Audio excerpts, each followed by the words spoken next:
अच्छा, ये स्ट्रक्चर बेटा लास्ट हमने ड्रॉ किए थे। जैसे अब आप देखें ये स्ट्रक्चर है,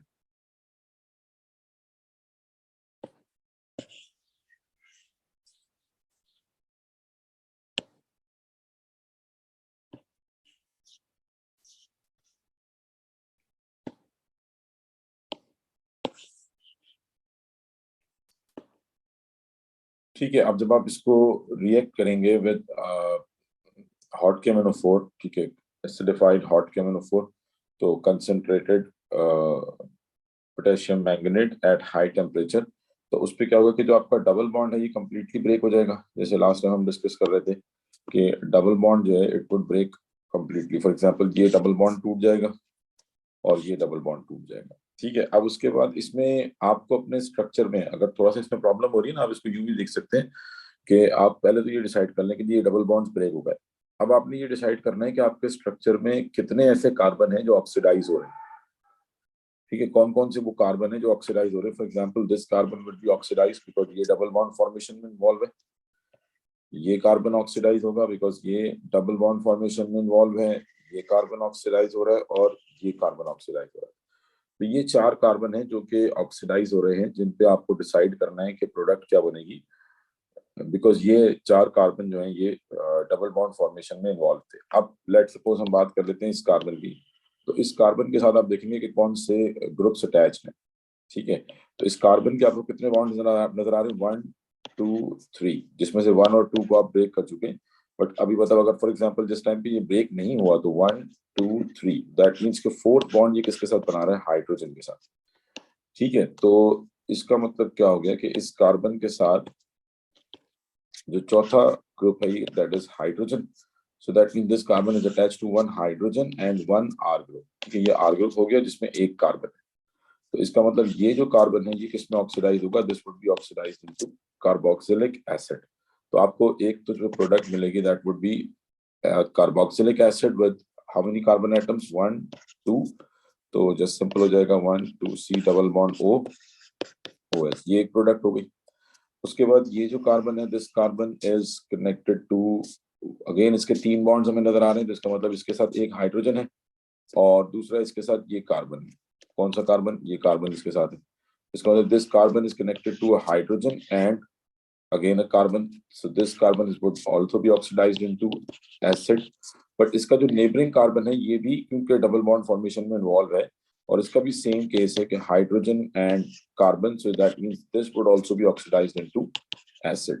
तो मतलब यहाँ पे हमें दो कार्बन का प्रोडक्ट मिल रहा है, ये दो कार्बन जो है ये प्रोडक्ट बनाएंगे और दोनों ही कार्बन ऑक्सीडाइज हो जाएंगे किसमें, कार्बोक्सिलिक एसिड में। So we get these are the two carbon atoms and both the carbon atoms are being oxidised into carboxylic acid, so we get ethane dioic acid. ये जो structure है ये क्या कहलाएगा, this is ethane dioic acid. और last में this particular carbon which is connected to 1, ये भी कार्बन की चेन है और ये भी कार्बन की चेन है, तो both R group. So if the carbon is connected to both R group, that means that particular carbon would be oxidized into ketone.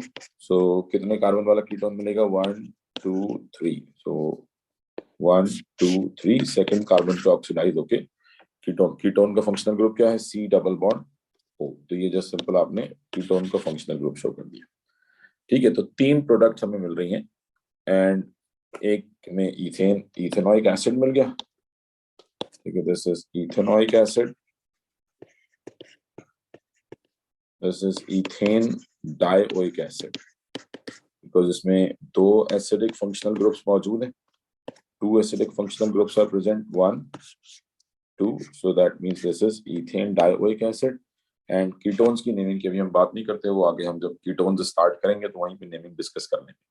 हाँ जी बेटा, क्लियर है ये, इसमें आप कोई प्रॉब्लम, ठीक है। चले मैं एक स्ट्रक्चर और देता हूँ, अब आपने सॉल्व करके मुझे अभी जो है उसको व्हाट्सएप पे आपने शेयर करना है, ठीक है। ठीक है जी, चलें अब ये स्ट्रक्चर है, आप इस पे draw the structure of all the organic products which we get when this particular compound reacts with alkaline hot concentrated MnO4, ठीक है। तो जितनी भी ऑर्गेनिक प्रोडक्ट्स बनेंगी आपने उनका स्ट्रक्चर ड्रॉ करना है, चलें अब देखें, इसमें सबसे पहले आपने क्या देखना है कि अगेन जैसे हमने कहा था कि कौन कौन से कार्बन ऑक्सीडाइज होंगे, ठीक है। और सेकेंडली आप ये भी देख सकते हैं कि कितने फ्रैक्शंस में ब्रेक हो रहा है ये, ठीक है, यानी हमें कितने प्रोडक्ट्स मिल रहे हैं। जैसे लेट सपोज मैं यहाँ पे कहूँ कि जी ये डबल बॉन्ड टूटेगा, ठीक है, ये डबल बॉन्ड टूटेगा तो इसका मतलब एक तो प्रोडक्ट मुझे ये मिलेगी 2 कार्बन वाली। उसके बाद कौन सा डबल बॉन्ड टूट रहा है, देन ये डबल बॉन्ड ब्रेक होगा, ठीक है, ये डबल बॉन्ड ब्रेक होगा तो अब इसका मतलब ये हुआ, और उसके बाद ये डबल बॉन्ड ब्रेक। तो अब अगर आप देखें तो यानी ये कार्बन ऑक्सीडाइज हो रहा है, ये कार्बन ऑक्सीडाइज हो रहा है, और ये कार्बन ऑक्सीडाइज हो रहा है, एंड ये पूरा एक ही स्ट्रक्चर है, ये पूरा एक कंप्लीट स्ट्रक्चर है, ठीक है, क्योंकि डबल बॉन्ड जो है वो यहाँ पे ब्रेक हो रहा है। तो इसका मतलब ये डबल बॉन्ड ब्रेक हो रहा है, दैट मीन्स कि ये कार्बन ऑक्सीडाइज हो रहा है, ये कार्बन ऑक्सीडाइज हो रहा है, ये कार्बन ऑक्सीडाइज हो रहा है। बट अगर आप देखें तो ये तीनों कार्बन एक साथ कनेक्टेड हैं, क्योंकि ये बॉन्ड्स जो हैं ये बॉन्ड्स तो ब्रेक नहीं हो रहे ना बेटा, ये बॉन्ड्स तो अपनी जगह मौजूद हैं। इसका मतलब ये पूरा एक स्ट्रक्चर काउंट होगा, ये पूरा एक स्ट्रक्चर बन रहा है। समझ आ रही है मेरी बात आपको?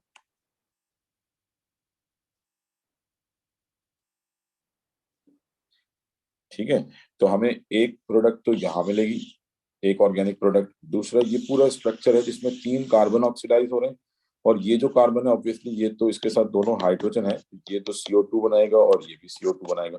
सो that means we get 2 moles of carbon dioxide. First of all तो हम कार्बन डाइऑक्साइड की बात कर लेते हैं, एक कार्बन ये ऑक्सीडाइज हो रहा है, तो we get 2 moles of CO2 plus water बन रहा होगा। देन फिर उसके बाद ये जो कार्बन है ये किसमें ऑक्सीडाइज होगा, इसके साथ एक CH3 है, एक हाइड्रोजन है, so that means we get carboxylic acid with 2 carbon atoms, carboxylic acid with 2 carbon atoms, and then फिर उसके बाद ये स्ट्रक्चर है आपका जिसमें 1 2 3 4 5 5 कार्बन है, 1 2 3 4 5। पहले हम इसको एज इट इज ड्रॉ कर लेते हैं। कार्बन नंबर 3 पे नीचे एक कार्बन आ रहा है जो कि ऑक्सीडाइज हो रहा है किसमें, एसिड में। तो कार्बन नंबर 3 पे ये जो कार्बन है this would be oxidised into C double bond OH, because इसके साथ ये पूरी कार्बन की चेन है और चौथा बॉन्ड ये हाइड्रोजन के साथ बना रहा होगा। Then this second carbon is connected to both the carbon atoms on left and right hand side, so that means कि इस कार्बन के साथ कोई हाइड्रोजन नहीं है, so that would be second carbon would be oxidised into ketone, and this fifth carbon is again connected to a carbon which is carbon number 4 and hydrogen, so that means fifth carbon would also be oxidized into carboxylic acid. So these are the 3 products, carbon containing products, which we get when this particular carbon organic compound will be oxidized. हाँ जी, समझ आई ये बात बेटा? थोड़ा सा structure पे आपको working करनी पड़ेगी तो चीजें क्लियर हो जाएंगी, ठीक है। चलें अब एक और स्ट्रक्चर कर लें, चलें इसमें ड्रॉ करें।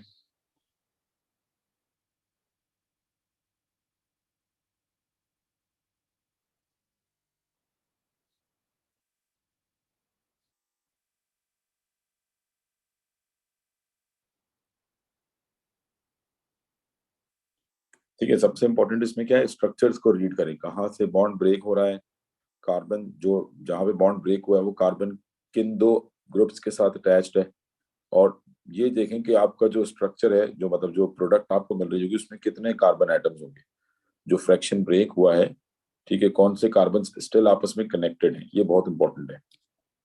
हाँ जी बेटा। अच्छा, अब आप दोनों के स्ट्रक्चर्स मैंने देख लिए, ठीक है, स्ट्रक्चर सही बनाए हैं, बट एक जो गलती आपसे हुई है बेटा वो मैंने आपको बताई है। नंबर ऑफ हाइड्रोजन कार्बन जो है वो आपने देखें, यहाँ पे सिंपल आपने क्या किया कि बॉन्ड ब्रेक हो गया, कौन सा बॉन्ड टूटेगा, ये बॉन्ड टूटेगा, तो एक तो हमें स्ट्रक्चर मिल रहा है ये 3 कार्बन वाला, ठीक है, एंड ऑब्वियसली ये जो कार्बन है ये किसमें ऑक्सीडाइज हो रहा है, इसके साथ कार्बन की चेन है और हाइड्रोजन है, that means it would be oxidised into carboxylic acid with 3 carbon atoms. तो 1 2 3 कार्बन वाला एसिड बन गया, ठीक है। देन फिर आपके पास ये कार्बन है, this carbon is connected to, मतलब 3 बॉन्ड्स हमें इसके नजर आ रहे हैं 1 2 3, तो that means fourth bond hydrogen के साथ है, तो ये ऑक्सीडाइज होगा एसिड में। This carbon is would also be oxidise because ये बॉन्ड टूटेगा, और ये बॉन्ड टूटेगा तो साइक्लिक चेन खत्म हो जाएगी, अब स्ट्रेट चेन स्ट्रक्चर हो जाएगा। और इस कार्बन के साथ कितने ग्रुप्स अटैच्ड हैं, 1 2 3 4, तो इसका मतलब इसके साथ कोई हाइड्रोजन नहीं है, तो this would be oxidised into ketone, and then this carbon is 1 2 3, तो इसके साथ एक हाइड्रोजन है और हाइड्रोजन है तो this would also be oxidised into acid. तो इसका मतलब ये पूरा एक स्ट्रक्चर बनेगा। कौन सा? यहां से अगर हम स्टार्ट करें तो 1 2 3 4 5 6 7, ये 7 कार्बन का स्ट्रक्चर बन रहा है, जिसमें कार्बन नंबर 1, कार्बन नंबर 2 ये ऑक्सीडाइज हो रहा है और कार्बन नंबर 7 ऑक्सीडाइज हो रहा है। 1 एसिड में ऑक्सीडाइज हो रहा है, 2 कीटोन में और 7 एसिड में। ठीक है, तो आई थिंक ये बात क्लियर हो गई होगी आपको। तो 1 2 3, चाहे तो आप इसको एज इट इज बना दे जैसा स्ट्रक्चर बना हुआ है, मैं इसको स्ट्रेट चेन में बना रहा हूँ क्योंकि अब ये स्ट्रेट चेन हो गया। तो 1 2 3 4 5 6 7, 1 2 3 4 5 6 7, carbon number 1 is oxidized into acid, carbon number 2 is oxidized into ketone and 7 is oxidized into acid again। ठीक है, तो ये स्ट्रक्चर बन गया। हाँ जी, क्लियर है ये?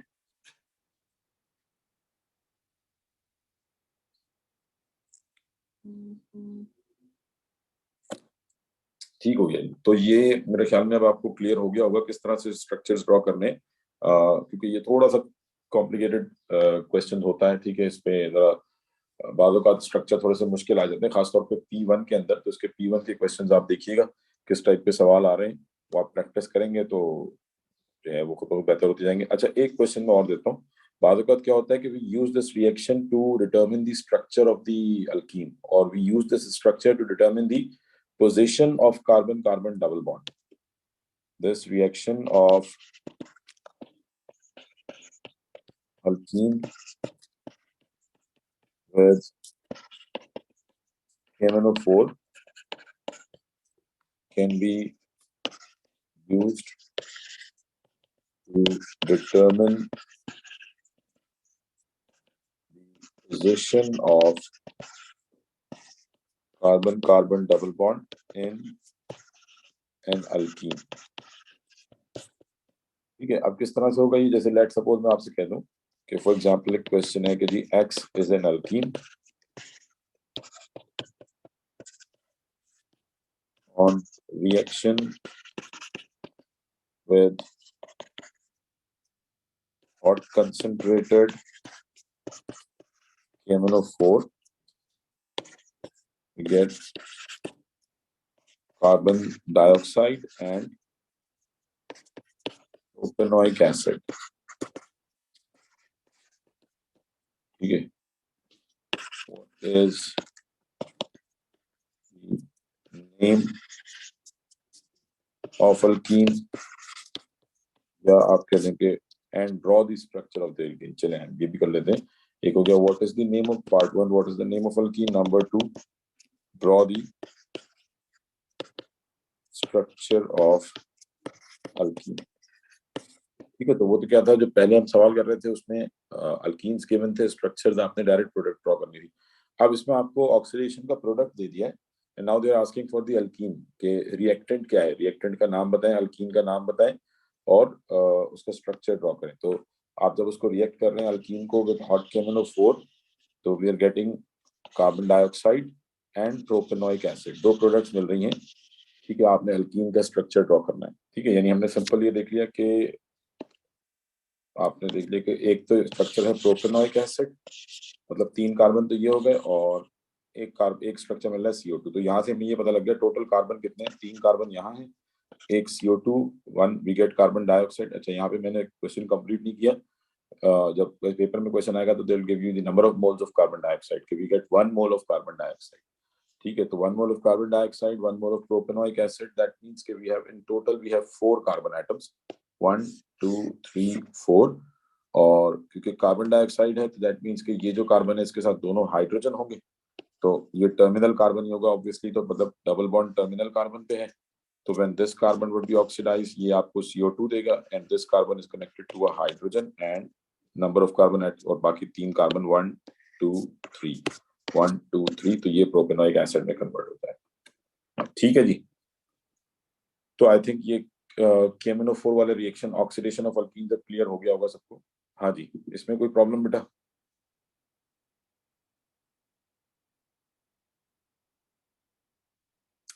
ठीक है, चलें अब हम जरा आगे टॉपिक को बढ़ाते हैं। तो आपने एडिशन रिएक्शंस पढ़ लिए, ऑक्सीडेशन रिएक्शंस पढ़ लिए अल्कीन के, ठीक है। ये मैं हॉट KMnO4 की एग्जांपल्स देता रहा हूँ।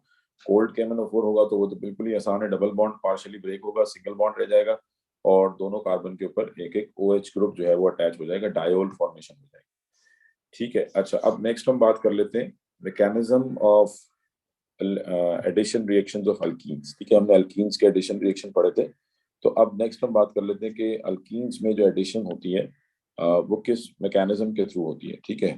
तो the addition reactions which occur in alkenes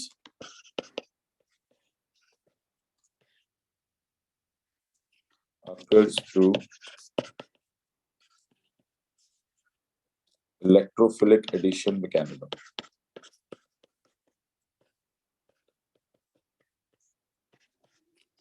Electrophilic addition mechanism, ठीक है। तो जैसे आपने अल्केन्स में पढ़ा था substitution reaction free radical mechanism था, ऐसे यहाँ पे जो एडिशन रिएक्शन हो रहा है ये किस मैकेनिज्म के थ्रू हो रहा है? This is known as electrophilic addition. अब ये मैकेनिज्म पढ़ने से पहले हमें समझना पड़ेगा इलेक्ट्रोफाइल क्या होते हैं, ठीक है। तो जैसे मैंने आपसे लास्ट टाइम जो है वो बात की थी, जब बॉन्ड ब्रेकिंग होती है तो कोई भी केमिकल रिएक्शन कहाँ से स्टार्ट होता है? बॉन्ड ब्रेकिंग से। तो हमने ये पढ़ा था कि बॉन्ड ब्रेकिंग जो है is of two types. Bond breaking is of two types। इसमें एक तो आपने पढ़ लिया था, that was homolytic fission. Bond टूटेगा और दोनों एटम्स अपने अपने इलेक्ट्रॉन वापस लेंगे, अगर दोनों की इलेक्ट्रोनेगेटिविटी सेम है तो we get free radicals, that was homolytic fission, ठीक है। तो होमोलाइटिक फिशन हम अल्केन्स में डिस्कस कर चुके हैं, homolytic fission. Now the other type of fission is known as heterolytic fission. Homolytic fission का प्रोडक्ट क्या था? Product of homolytic fission was free radicals, we get free radicals when a molecule breaks homolytically. Now the other type of fission is heterolytic fission. Okay, heterolytic fission. So heterolytic fission क्या है कि it occurs when bond breaks and both the atoms both the electrons are taken by one atom. Let's suppose आपके पास ये bond है, A और B के दरमियान bond है, और लेट्स सपोज हम कहते हैं कि B is more electronegative, B is more electronegative, that means B के ऊपर चार्ज क्या है? पार्शियल नेगेटिव, और A के ऊपर चार्ज क्या है? Partial positive. तो आपने कहा B जो है this is more electronegative, B is more electronegative. So when the bond breaks between A and B, because B is more electronegative, it takes both the electrons, ठीक है। अपना तो इलेक्ट्रॉन लेगा ही, बट जो A ने electron share किया हुआ है ये वो इलेक्ट्रॉन भी ले जाएगा। तो both the electrons would be taken by the more electronegative atoms. हम कहेंगे कि ये दोनों इलेक्ट्रॉन कौन ले जाएगा? तो इसको एरो किस तरह से ड्रॉ करेंगे? सिंपल, आपने वन एरो ड्रॉ करना है और एरो हेड जो है वो B की तरफ होगा, तो दैट मीन्स कि ये दोनों इलेक्ट्रॉन कौन लेके जा रहा है?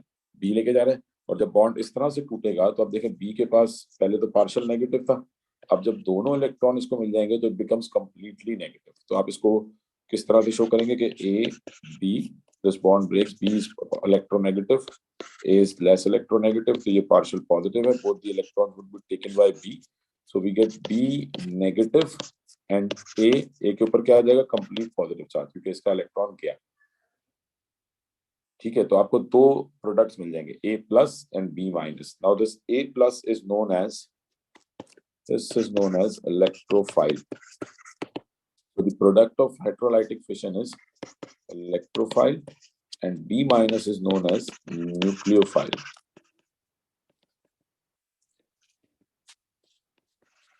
ठीक है, तो जिस तरह से होमोलाइटिक फिशन का प्रोडक्ट था फ्री रेडिकल, ऐसे ही हेटेरोलाइटिक फिशन के प्रोडक्ट है इलेक्ट्रोफाइल एंड न्यूक्लियोफाइल। तो यहाँ से आपको क्या मिलेंगे? इलेक्ट्रोफाइल मिलेगा और न्यूक्लियोफाइल मिलेगा। यहाँ तक बात समझ में आ रही है? इसमें कोई कंफ्यूजन?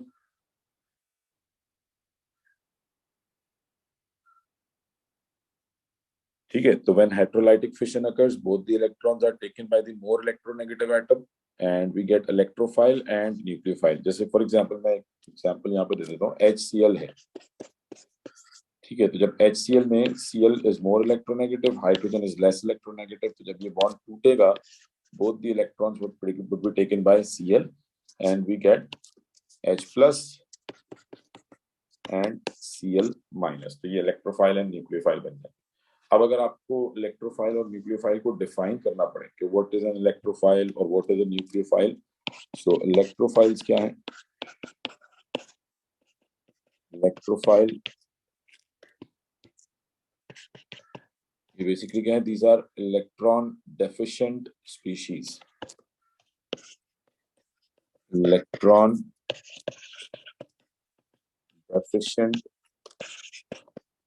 स्पीशीज और पार्टिकल्स, ठीक है, जिनके पास इलेक्ट्रॉन डेफिशिएंसी होती है and they are attracted towards the electrons, because इनके पास इलेक्ट्रॉन कम होते हैं तो ये इलेक्ट्रॉन्स की तरफ अट्रैक्ट होते हैं। That's why we call them electrophile. Electrophile means electron loving, ठीक है। सो इलेक्ट्रोफाइल मींस क्या है? इलेक्ट्रोफाइल मींस इलेक्ट्रॉन लवर, ठीक है। तो they get attracted towards electrons, ठीक है। तो they are electron deficient species, mostly they have positive charge present on them. For example, H plus is an electrophile, Cl plus is an electrophile, CH3 plus is an electrophile। तो किसी भी particle के ऊपर अगर positive charge आ जाता है it becomes an electrophile, ठीक है। इसी तरीके से nucleophile is nucleus loving, nucleophile is nucleus loving positive charge,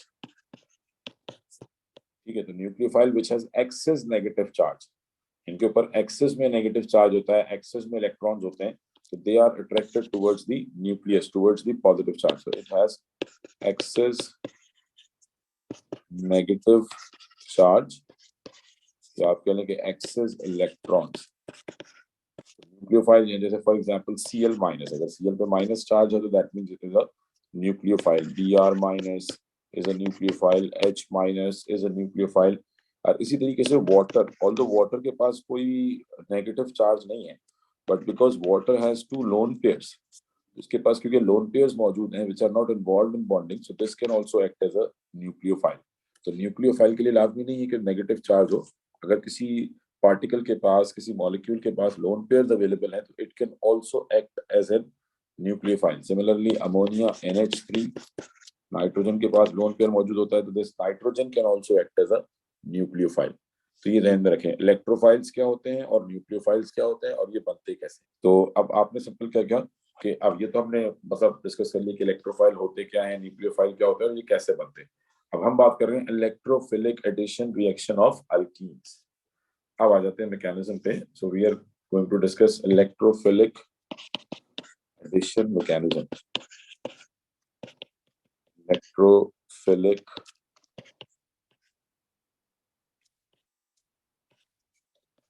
addition mechanism,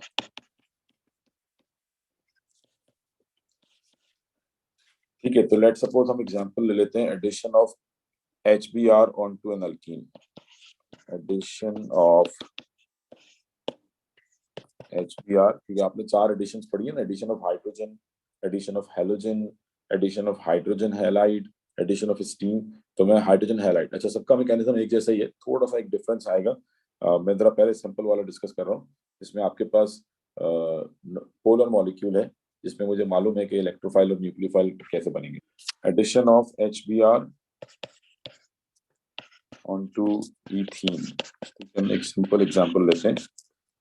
तो अब थोड़ा सा एक तो देखें एग्जाम में किस तरह से लिखना है वो एक अलग चीज है, अभी मैं फिलहाल इसको जरा एक्सप्लेन करना जा रहा हूँ, तो जरा मैं थोड़ा सा डिटेल में बात करूंगा, फिर देख लेंगे एग्जाम में किस तरह से लिखना होगा, ठीक है।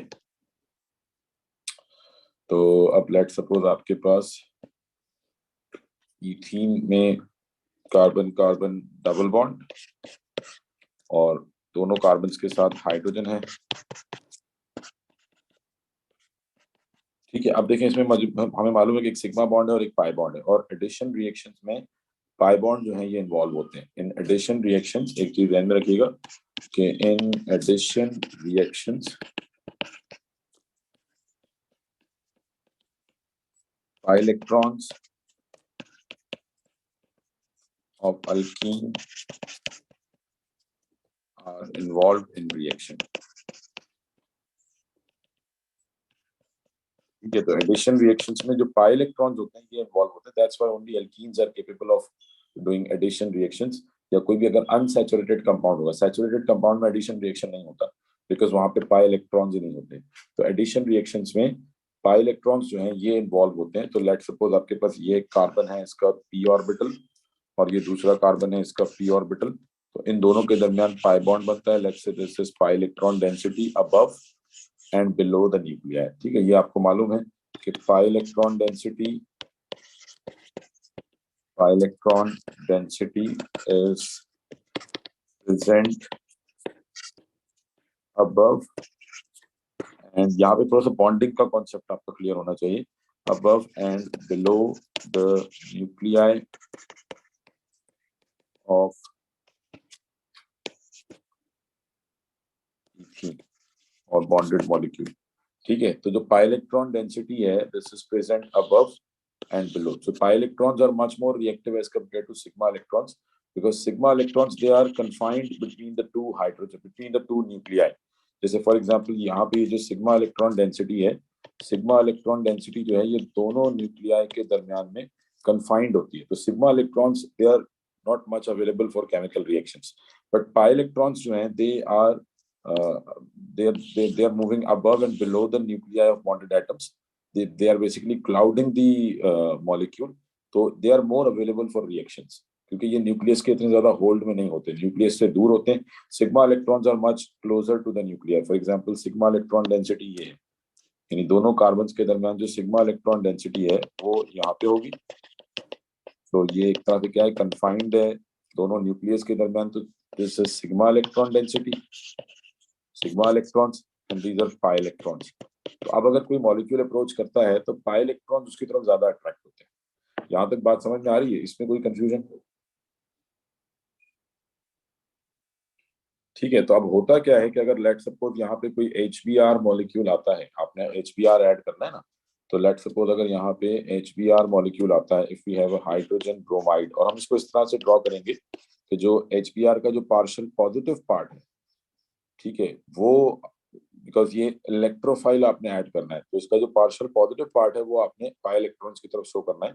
यानी हम कहेंगे ये HBr है, ये इसका पार्शियल पॉजिटिव पार्ट, ये पार्शियल नेगेटिव पार्ट। तो इलेक्ट्रॉन डेंसिटी जो है वो ऑलरेडी ब्रोमीन की तरफ है, ब्रोमीन मोर इलेक्ट्रोनेगेटिव है, so most of the electron density is towards the bromine, जिसकी वजह से ब्रोमीन के ऊपर पार्शियल नेगेटिव चार्ज। तो अब अगर ये HBr molecule if it is present in a close vicinity of ethene जिसपे पाई इलेक्ट्रॉन्स मौजूद हैं, तो ये जो पाई इलेक्ट्रॉन्स हैं they start getting attracted towards this electrophile, क्योंकि इसके ऊपर पॉजिटिव चार्ज है, इलेक्ट्रॉन डेफिशिएंसी है, और यहाँ पे एक्सेस में इलेक्ट्रॉन्स अवेलेबल हैं। तो ये जो पाई इलेक्ट्रॉन्स हैं they are getting attracted towards this hydrogen. अब हाइड्रोजन जो है ये एक बॉन्ड बना सकता है, और वो बॉन्ड इसने ऑलरेडी Br के साथ बनाया हुआ है। तो जब यहाँ से इलेक्ट्रॉन डेंसिटी इधर शिफ्ट होगी तो मजबूरन हाइड्रोजन को अपना बॉन्ड ब्रेक करना पड़ेगा, किसके साथ, Br के साथ, और Br तो पहले ही इलेक्ट्रॉन्स खींच रहा है। तो जब ये इलेक्ट्रॉन डेंसिटी हाइड्रोजन के पास आएगी तो ये इलेक्ट्रॉन डेंसिटी ऑटोमेटिकली Br के पास शिफ्ट होना शुरू हो जाएगा। मतलब इलेक्ट्रॉन्स जो है ये एज अ फ्लूइड जो है वो हम एज्यूम कर रहे हैं, यहाँ पे हम इलेक्ट्रॉन्स को एज अ वेव कंसिडर करते हैं, जो बिकॉज ये वेव नेचर, ये ड्वेल नेचर शो करते हैं, particle, both particle and dual and wave nature, ये बॉन्डिंग में हमने डिस्कस किया था। तो इन मैकेनिज्म्स को समझने के लिए सबसे बेहतर क्या है कि आप इलेक्ट्रॉन को as a wave, as a fluid जो है वो कंसिडर करें। तो जब ये इलेक्ट्रॉन डेंसिटी इधर से पाई इलेक्ट्रॉन डेंसिटी इधर ट्रांसफर होना शुरू होती है into the S orbital of hydrogen, but ये थोड़ा ज्यादा डिटेल में चली जाएगी बात, तो आप जस्ट सिंपल इसको ध्यान में रखें कि यहाँ से इलेक्ट्रॉन डेंसिटी जब हाइड्रोजन के पास आती है तो हाइड्रोजन और Br का जो बॉन्ड है ये वीक पड़ना, पहले ही वीक होता है और वीक होना शुरू होता है, और ये इलेक्ट्रॉन डेंसिटी Br के पास आना शुरू होती है। तो जैसे जैसे यहाँ से इलेक्ट्रॉन डेंसिटी इधर आ रही है, इधर से इलेक्ट्रॉन डेंसिटी इधर शिफ्ट हो रही है, और इवेंचुअली जो है ये बॉन्ड ब्रेक होता है और ये हाइड्रोजन जाके कनेक्ट हो जाता है with one of these two carbon atoms. ठीक है, बिकॉज ये जो पाई इलेक्ट्रॉन्स हैं ये इन दोनों कार्बन एटम्स के दरमियान शेयर हो रहे हैं। तो जब ये HBr अप्रोच करता है तो one of these two carbon atoms, कोई भी एक हो सकता है, ठीक है, इन दोनों में से किसी एक कार्बन ने पाई इलेक्ट्रॉन डेंसिटी इसके साथ शेयर करना शुरू कर दी, जिसकी वजह से ये बॉन्ड टूटा, एंड देन इवेंचुअली ये हाइड्रोजन इसमें से किसी भी एक कार्बोनेट से इसके साथ आके अटैच हो जाए। ठीक है, क्लियर हो रही है बात? कोई कोई क्वेश्चन इसमें? बनेगा क्या वो भी हम देख लेते हैं। तो अब क्या होता है दोबारा यहाँ पे देखें कि लेट्स सपोज ये हमारे पास इथीन है, ठीक है, और अब ये हम पेपर पॉइंट ऑफ व्यू से बात कर रहे हैं, और ये HBr है। HBr में मैकेनिज्म में आपको पार्शियल चार्जेस शो करना लाजमी है, पार्शियल पॉजिटिव पार्शियल नेगेटिव। तो आप कहते हैं कि जी ये जो दो इलेक्ट्रॉन्स हैं, पाई इलेक्ट्रॉन डेंसिटी, ये शिफ्ट होगी टुवर्ड्स हाइड्रोजन। एरो ड्राइंग बहुत इंपॉर्टेंट होती है मैकेनिज्म में, ठीक है। एरो हेड जो है ये हमेशा जो गेन कर रहा है उस इलेक्ट्रॉन उसके पास होगा, और एरो टेल जो है जहां से इलेक्ट्रॉन स्टार्ट हुए, ठीक है। नेक्स्ट हम कहेंगे जब ये इलेक्ट्रॉन डेंसिटी कार्बन से H की तरफ आएगी तो ये इलेक्ट्रॉन डेंसिटी Br पे शिफ्ट होगी। तो यहाँ से आपको एक इंटरमीडिएरी कंपाउंड मिलेगा, एक कॉम्प्लेक्स मिलेगा। अब आप देखें H आके अटैच होगा, जब H अटैच होगा तो कार्बन कार्बन डबल बॉन्ड टूट गया, कार्बन कार्बन सिंगल बॉन्ड रह गया।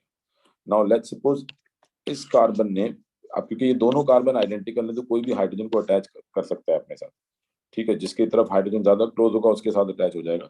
तो लेट्स सपोज इसके साथ दो हाइड्रोजन तो पहले ही थे, और एक तीसरा हाइड्रोजन इसके साथ आके अटैच हो गया, और ये जो कार्बन है इसके दो बॉन्ड्स हैं, अभी इसके साथ फर्दर आगे रिएक्शन नहीं हुआ, तो ये कॉम्प्लेक्स बनेगा, ये एक इंटरमीडिएरी कंपाउंड कहलाएगा, इंटरमीडिएरी पार्टिकल कहलाएगा, ठीक है। ये क्या है, ट्रांजिशन स्टेट में अभी रिएक्शन चल रहा है, तो ये ट्रांजिशन स्टेट में आपको ये इंटरमीडिएरी पार्टिकल मिल रहा है। अच्छा, अब इसमें क्या होगा कि ये जो कार्बन है, इस कार्बन ने तो यानी दिस पर्टिकुलर कार्बन, इस कार्बन ने अपने साथ हाइड्रोजन अटैच कर लिया, तो इसके 4 बॉन्ड पूरे हैं, 1 2 3 4, यानी इसने डबल बॉन्ड ब्रेक किया और वो पाई इलेक्ट्रॉन्स को कन्वर्ट कर लिया किसमें, सिग्मा इलेक्ट्रॉन्स में, और हाइड्रोजन के साथ कनेक्ट हो गया। तो इस पूरे प्रोसेस में क्या हुआ कि ये जो कार्बन है इसकी पहले हाइब्रिडाइजेशन क्या थी, डबल बॉन्ड बना रहा था, तो हाइब्रिडाइजेशन वाज sp2, और अब इसकी हाइब्रिडाइजेशन क्या हो गई है, sp3। तो हाइब्रिडाइजेशन चेंज हो गई sp2 से sp3। बट जो सबसे बड़ा प्रॉब्लम हुआ है वो क्या हुआ है कि जब बॉन्ड टूटा है तो इन दोनों कार्बन के दरमियान बॉन्ड था, इस कार्बन ने दोनों इलेक्ट्रॉन शेयर किए H के साथ, बट ये दोनों इलेक्ट्रॉन इसके नहीं थे, इसमें एक इलेक्ट्रॉन इस कार्बन का था, ठीक है। तो ये बॉन्ड हेट्रोलाइटिकली टूटा, pi bond, and one of the end carbon atoms will gain these pi electrons and share them with hydrogen. तो वो तो हाइड्रोजन से अटैच हो गया। अब जो दूसरा कार्बन है इसका अगर आप काउंट करें तो एक बॉन्ड कम पड़ गया, 1 2 3, ठीक है, इसका एक बॉन्ड कम पड़ गया। तो अब इसके ऊपर क्या आ जाएगा, इसके ऊपर पॉजिटिव चार्ज आ जाएगा, ठीक है। जब कार्बन के ऊपर इलेक्ट्रॉन डेफिशिएंसी जनरेट होगी तो इसके ऊपर क्या आ गया, positive charge, and a carbon with a positive charge is known as carbocation, ठीक है। तो यहाँ पे क्या बन गया, कार्बोकैटाइन बन गया। Carbon with a positive charge is known as carbocation, plus ये जो Br है इसके पास नेगेटिव चार्ज है, तो Br-1 है, ठीक है। तो ये फर्स्ट स्टेप एक तरह से आप कह सकते हैं इलेक्ट्रोफिलिक एडिशन का, जिसमें इलेक्ट्रोफाइल आके ऐड होता है, क्योंकि H is an electrophile, H is an electrophile इसके साथ आके ऐड हुआ है, बिकॉज जब ये बॉन्ड टूटा है तो H के ऊपर कंप्लीट पॉजिटिव चार्ज आ जाएगा, और जब कंप्लीट पॉजिटिव चार्ज आएगा तो H becomes an electrophile, and this electrophile will be attached to the carbon atom, and that's why we are calling it electrophilic addition, क्योंकि पहले इलेक्ट्रोफाइल आके ऐड होता है, ठीक है। तो HBr टूटा, पहले H आके अटैच हुआ, कार्बोकैटाइन बना, और अब ये जो Br है क्योंकि इसके ऊपर नेगेटिव चार्ज है, कार्बन के ऊपर पॉजिटिव चार्ज है, तो Br will share its electron density with carbon, and finally we get our desired product, which would be carbon carbon single bond, दो हाइड्रोजन इसके साथ थे, एक हाइड्रोजन इसके साथ आके अटैच हुआ था, और इस कार्बन के साथ दो बॉन्ड थे, इसके ऊपर पॉजिटिव चार्ज था, बट अब Br इसके साथ आके अटैच हो जाएगा, तो we get Br, this would be the final product. This is known as electrophilic addition mechanism. पहले इलेक्ट्रोफाइल आके ऐड होता है, देन न्यूक्लियोफाइल आके ऐड होता है, तो क्योंकि पहले इलेक्ट्रोफाइल आके ऐड हो रहा है, that's why we are calling it electrophilic addition. तो इस पूरे प्रोसेस में सबसे इंपॉर्टेंट क्या है कि we get a carbocation during the process. During the process आपको ट्रांजिशनरी कॉम्प्लेक्स मिलेगा जिसमें कार्बोकैटाइन बन रहा है, then that carbocation will be converted into the final product, ठीक है, जब उसके साथ न्यूक्लियोफाइल आकर अटैच होगा।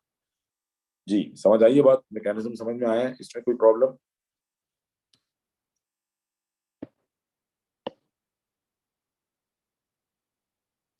ठीक है, तो अब जरा इसको एक और स्ट्रक्चर के साथ देख लेते हैं ताकि ये क्लियर हो जाए बिल्कुल।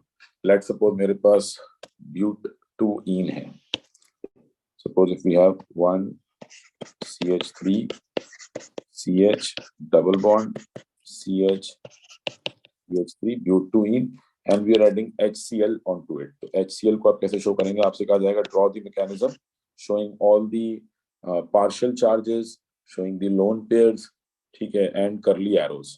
तो अब सिंपल क्या होगा, आप मैकेनिज्म कैसे शो करेंगे, फर्स्ट ऑफ ऑल आप कहेंगे कि जी ये H के ऊपर पार्शियल पॉजिटिव चार्ज है, Cl के ऊपर पार्शियल नेगेटिव चार्ज है, तो क्या होगा, पाई electron density would be attracted towards this hydrogen and these two electrons would be attracted towards the Cl. तो अब ये हाइड्रोजन किस कार्बन के साथ जाके अटैच होगा, अब देखें क्योंकि ये सिमेट्रिकल अल्कीन है, अगर आप अपने अल्कीन को देखें तो ये सिमेट्रिकल अल्कीन है, तो हाइड्रोजन इधर भी आके ऐड हो सकता है, इधर भी आके ऐड हो सकता है, दोनों केसेस में सेम प्रोडक्ट ही मिलेगा.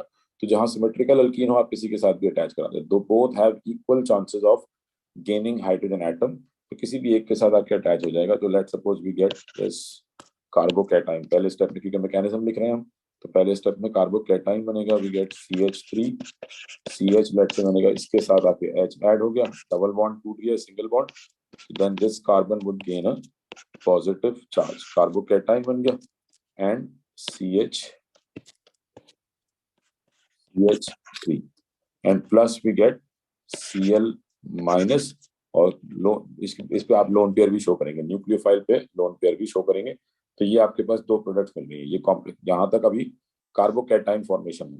ठीक है, ये क्लियर है बेटा, इसमें कोई प्रॉब्लम. तो पहले स्टेप में क्या होता है, स्टेप 1 में के कार्बोकैटायन फॉर्मेशन में. हाँ जी, ये समझ आ रही बात. ठीक है, उसके बाद अब क्या है कि जो Cl माइनस है, क्योंकि इसके ऊपर नेगेटिव चार्ज आ गया है, कार्बन के ऊपर पॉजिटिव चार्ज है, तो Cl माइनस जो है ऑटोमेटिकली इसकी तरफ अट्रैक्ट होगा, and finally we get our desired product CH3, CH इसके साथ आ गया, एंड CHBr इसके साथ आके अटैच है, CH. This is known as electrophilic addition, जिसमें आप इसको दो स्टेप्स में शो करते हैं. पहले स्टेप में न्यूक्लियोफाइल इलेक्ट्रोफाइल आके ऐड होता है, कार्बोकैटायन बनता है, दूसरे स्टेप में न्यूक्लियोफाइल आके अटैच होता है और कार्बोकैटायन खत्म हो जाता है. तो कार्बोकैटायन जो है एक तरह से रिएक्शन इंटरमीडिएट है, जो रिएक्शन के दौरान ही बन रहा है और रिएक्शन के दौरान ही कंज्यूम हो रहा है. जी, जब भी न्यूक्लियोफाइल बनेगा तो न्यूक्लियोफाइल पे नेगेटिव चार्ज और लोन पेयर लाजमी शो करेंगे. ठीक है,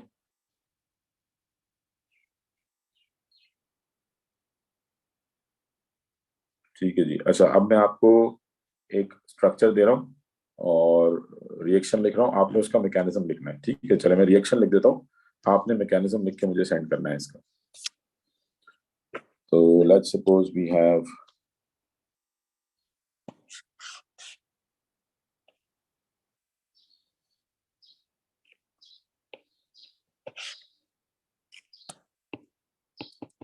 चलो सिंपल करते हैं इसको.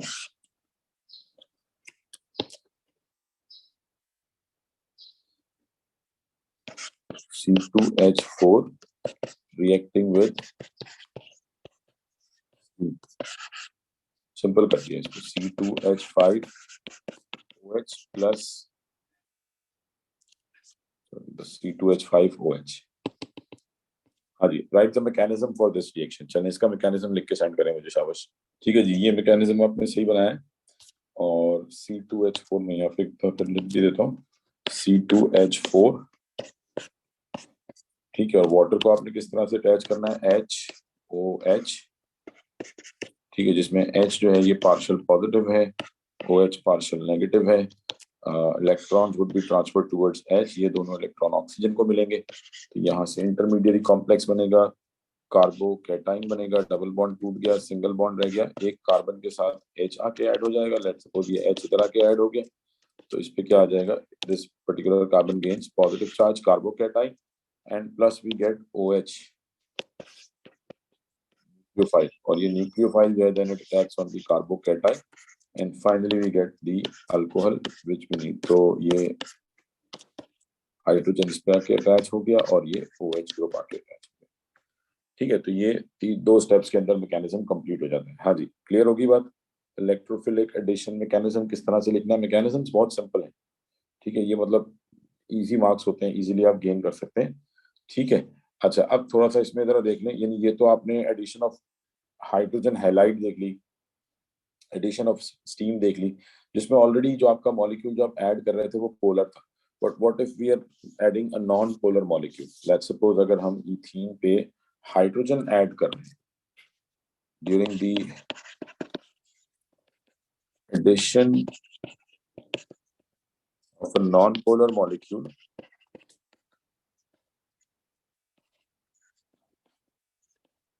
for example, hydrogen onto alkene.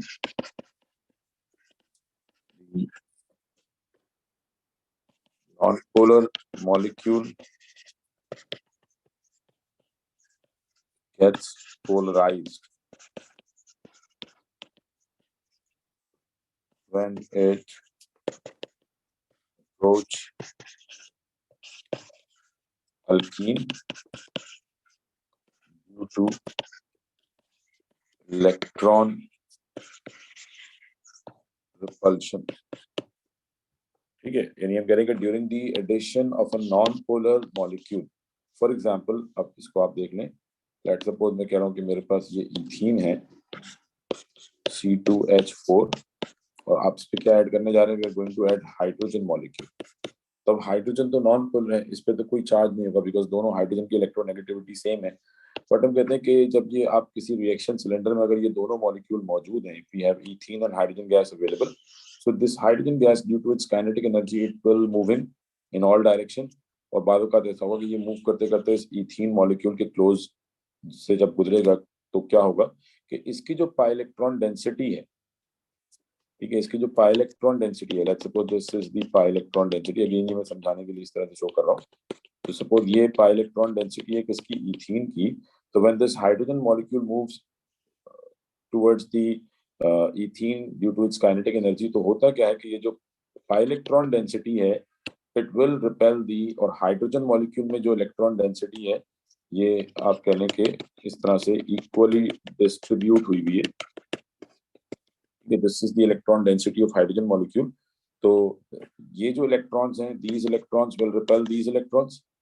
Hydrogen molecule जब काइनेटिक एनर्जी की वजह से मूव कर रहा होगा, let's suppose both these molecules are moving due to their kinetic energy, और बाद औक़ात ये आमने सामने आएंगे, और जब ये आमने सामने आएंगे तो ये पाई इलेक्ट्रॉन्स इन इलेक्ट्रॉन्स को रिपेल करेंगे, जिसकी वजह से ये जो इलेक्ट्रॉन डेंसिटी है ये सारी मूव करना शुरू होगी towards the hydrogen which is away from the pi electrons.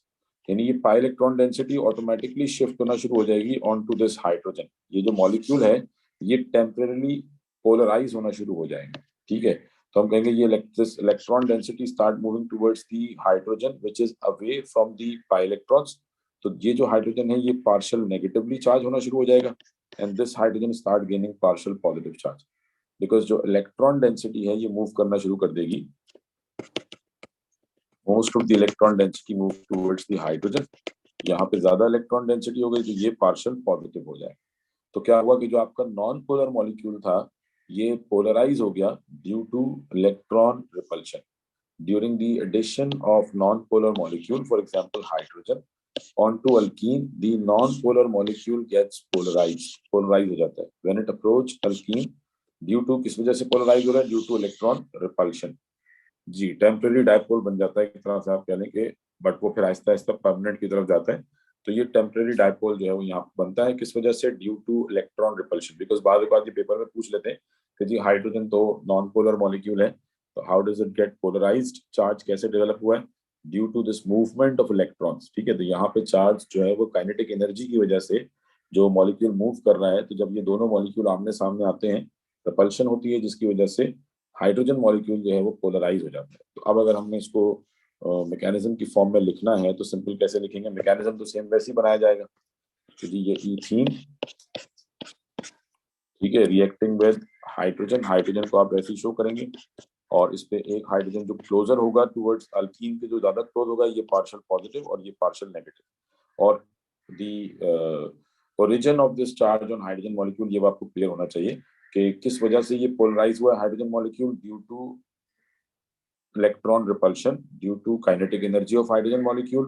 मतलब इसमें काइनेटिक एनर्जी डिस्कस करेंगे, इसमें इलेक्ट्रॉन रिपल्शन डिस्कस करेंगे, ठीक है। कि ये चार्ज इस पे आया कैसे, although it was non polar, तो ये चार्ज किस वजह से आया, due to kinetic energy movement and due to electron repulsion. बाकी मैकेनिज्म तो सेम वैसे ही बनेगा, these two electrons would be transferred towards the hydrogen simple क्या हो गया कि यहाँ से ये जो हाइड्रोजन है ये एज एन इलेक्ट्रोफाइल आके ऐड होगा किसी एक कार्बन के साथ, you get carbon carbon double bond break हो गया और ये एक हाइड्रोजन आगे इधर ऐड हो गया and the other carbon will gain positive charge, carbocation बनेगा and we get a hydrogen as a nucleophile H minus और ये nucleophile बनेगा, then this will attack on the carbon, carbocation के ऊपर अटैक होगा तो ये फाइनल आपको इथेन मॉलिक्यूल मिल जाएंगे H।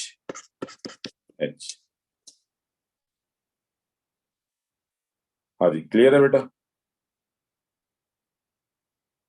जी, ये मैकेनिज्म क्लियर है, इसमें कोई कंफ्यूजन? चले जी, अब इसमें आखिरी बात रह गई, आपने मैकेनिज्म भी पढ़ लिया, ठीक है, पोलर नॉन पोलर दोनों मॉलिक्यूल्स के लिए आपने मैकेनिज्म पढ़ लिया, सेम तरीके से ड्रॉ होगा, जस्ट आपको नॉन पोलर के केस में रीजन ज़हन में रखना है कि why do it get polarized, इसके ऊपर चार्ज आता कैसे। अच्छा, अब आ जाते हैं हम लास्ट जो हमने एडिशन रिएक्शंस में एक टॉपिक पढ़ा था कि formation of major and minor products, तो अब उसकी एक्सप्लेनेशन पे आ जाते हैं कि why do we get major and minor products.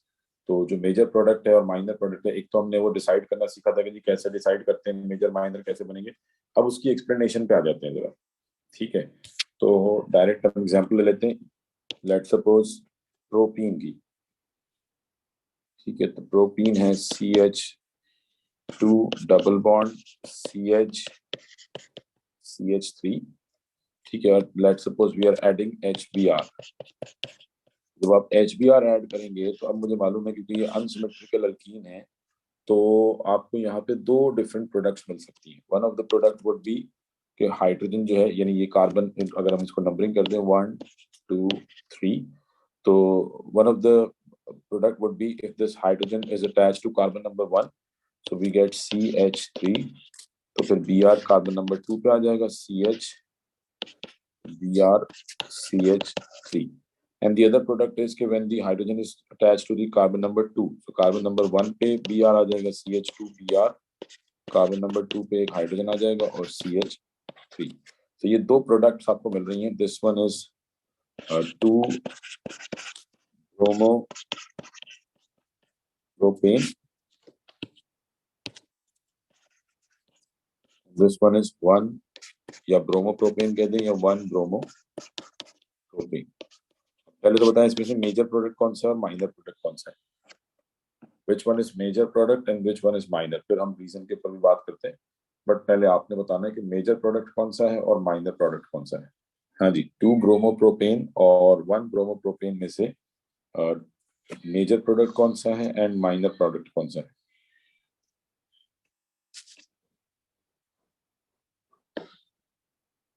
ठीक है जी, 2 bromopropane is the major product, बिल्कुल ठीक है, ठीक है, तो this one would be the major product, 2 bromopropane ये मेजर प्रोडक्ट होगा, ठीक है, this is major product and 1 bromopropane जो है ये माइनर प्रोडक्ट होगा, ये this is minor product.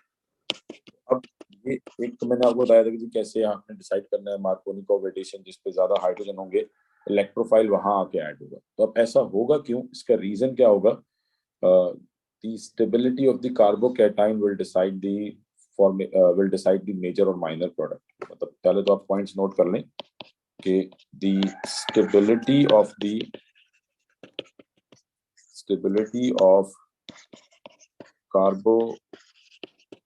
carbocation decides the major and minor product, ठीक है। मतलब कैसे आप डिसाइड करेंगे, आप ये देखें, क्योंकि ऑब्वियसली आप चाहे रिएक्शन नंबर 1 करें या रिएक्शन नंबर 2 करें, दोनों केसेस में आपको पहले स्टेप में कार्बोकैटायन मिलेगा और हमने ये देखना होता है कि किस केस में हमें ज्यादा स्टेबल कार्बोकैटायन बन रहा है, जिसमें ज्यादा स्टेबल कार्बोकैटायन मिलेगा वहीं से हमें मेजर प्रोडक्ट मिलेगी। उसका रीजन क्या है, अच्छा पहले तो आप ये देख लें कार्बोकैटाइंस कितने टाइप के होते हैं, classification of carbocations, classification of carbocations,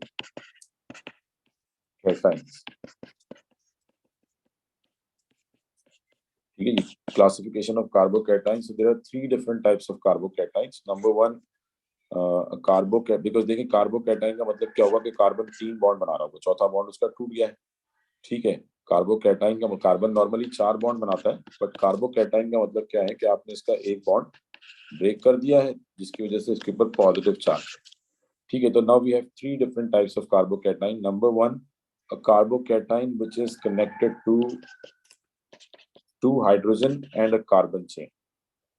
ठीक है, वैसे तो एक ये भी हो सकता है कि जिसमें तीनों हाइड्रोजन हो, ठीक, बट वो क्योंकि उसकी एग्जाम्पल ए लेवल्स में आती नहीं है, तो वो और ये जो हमने बनाए दोनों सेम ही होते हैं। ठीक है, तो पहला केस क्या है कि if the carbocation is connected to 1 R group and 2 hydrogen. 1 R group, अब इसमें कार्बन की चेन मतलब ये एक कार्बन भी हो सकता है, 2 भी हो सकते हैं, 10 भी हो सकते हैं, 20 भी हो सकते हैं, बट क्या है कि यहाँ पे डायरेक्टली इस कार्बन के साथ डायरेक्टली सिर्फ एक आर ग्रुप अटैच है, बाकी दोनों क्या है, hydrogen. So this type of carbocation is known as primary carbocation. Primary carbocation, ठीक है। And if the carbocation is connected to 2 R groups, अगर इसके साथ 2 आर ग्रुप्स अटैच्ड है और एक हाइड्रोजन है, then it is known as secondary carbocation. Secondary, primary is represented by 1 not, secondary is represented by 2 not. और अगर आपके कार्बोकैटाइन के साथ तीनों आर ग्रुप हैं, R R R, then this type of carbocation is known as tertiary carbocation, और tertiary carbocation और 3 not. तो ये 3 डिफरेंट टाइप्स के कार्बोकैटाइन है, प्राइमरी, सेकेंडरी एंड टर्शरी। तो सबसे पहले तो आपको ये क्लियर होना चाहिए कि जी हाउ टू डिसाइड कि जो कार्बोकैटाइन है वेदर इट इज प्राइमरी और सेकेंडरी और टर्शरी। तो मैं यहाँ पे कुछ स्ट्रक्चर बनाता हूँ और आपने मुझे बताना है कि इसमें से जो कार्बोकैटाइन है ये प्राइमरी है, सेकेंडरी है या टर्शरी है। So let's suppose we have this structure और मैं कहता हूँ इस कार्बन के ऊपर पॉजिटिव चार्ज है जी, तो बताएं, is it a primary carbocation, secondary carbocation और a tertiary carbocation? Primary carbocation, ठीक है। यानी कि ये जो कार्बन है, this carbon is connected to, obviously ये पूरी क्या जाएगी, ये आर ग्रुप हो गया और इसके साथ बाकी दो क्या है, हाइड्रोजन। तो जब बाकी दो हाइड्रोजन है, एक आर ग्रुप है, तो then definitely it is a primary carbocation. ठीक है, अच्छा, और इसी तरीके से लेट सपोज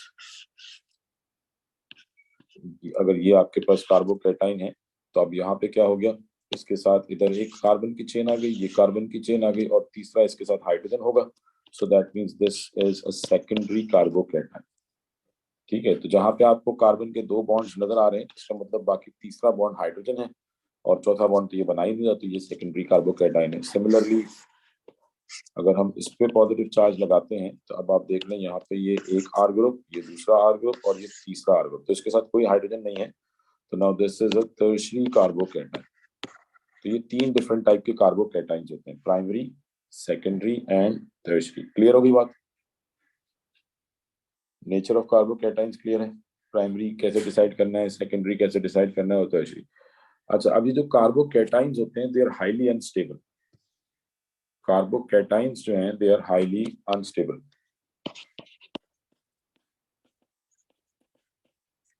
और हाईली अनस्टेबल, यानी कार्बन का जब एक बॉन्ड टूटेगा तो कार्बन ने हमेशा ऑक्टेट फॉर्मेशन कंप्लीट करनी होती है। तो अगर आपने इसका ऑक्टेट फॉर्मेशन ब्रेक किया है, तो ये कार्बोकैटाइन वाली फॉर्म में चला गया और अब इस वक्त ये हाईली अनस्टेबल है। इस मतलब बहुत ज्यादा रिएक्टिव है। हाईली अनस्टेबल का मतलब क्या हो जाएगा, हाईली रिएक्टिव। तो इसने फौरन किसी न किसी भी ग्रुप के साथ अटैच होकर इसने अपना मतलब 4 बॉन्ड पूरे करने हैं, कुछ भी करके इसने अपने 4 बॉन्ड पूरे करने हैं। तो ये जो कार्बोकैटाइन्स हैं, दे आर हाईली अनस्टेबल। ठीक है, बट इसमें आप कह लें कि जो इनकी अनस्टेबिलिटी है, वो टू सम एक्सटेंट आप उसको उसकी जो आप कह लें इंटेंसिटी है उसको कम कर सकते हैं। अप टू सम एक्सटेंट उसकी इंटेंसिटी कम हो सकती है, डिपेंडिंग ऑन कि उसके साथ कितने आर ग्रुप अटैच है। ठीक है, अब इससे हरगिज आपने ये चीज नहीं एज्यूम करनी कि जी जिस मतलब इसमें कोई कार्बोकैटाइन स्टेबल भी होता है। प्राइमरी, सेकेंडरी एंड टर्शरी तीनों कार्बोकैटाइन्स अनस्टेबल हैं। ठीक है, कभी भी आपको एज अ फाइनल प्रोडक्ट किसी रिएक्शन में नहीं मिलेंगे। देखें, हर रिएक्शन के अंदर किसी भी जो आपने ऊपर एग्जांपल्स ली हैं, तो कार्बोकैटाइन बनता है बट इवेंचुअली वो कन्वर्ट हो जाता है फाइनल, मतलब कार्बोकैटाइन ये जो स्ट्रक्चर है ये आपको एज अ फाइनल प्रोडक्ट कभी नहीं मिलेगा। ठीक है, बिकॉज ये इतना स्टेबल नहीं है कि ये एग्जिस्ट कर सके। ठीक है, तो इसने अल्टीमेटली कन्वर्ट होना है किसी दूसरे स्ट्रक्चर में, इसने अपने आप को स्टेबल करना है।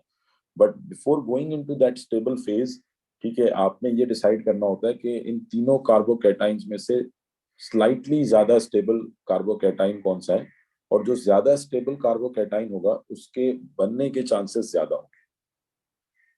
ठीक है, ये थोड़ा सा आपको उसको पॉइंट्स को जरा क्लियर करना होगा अपने माइंड में।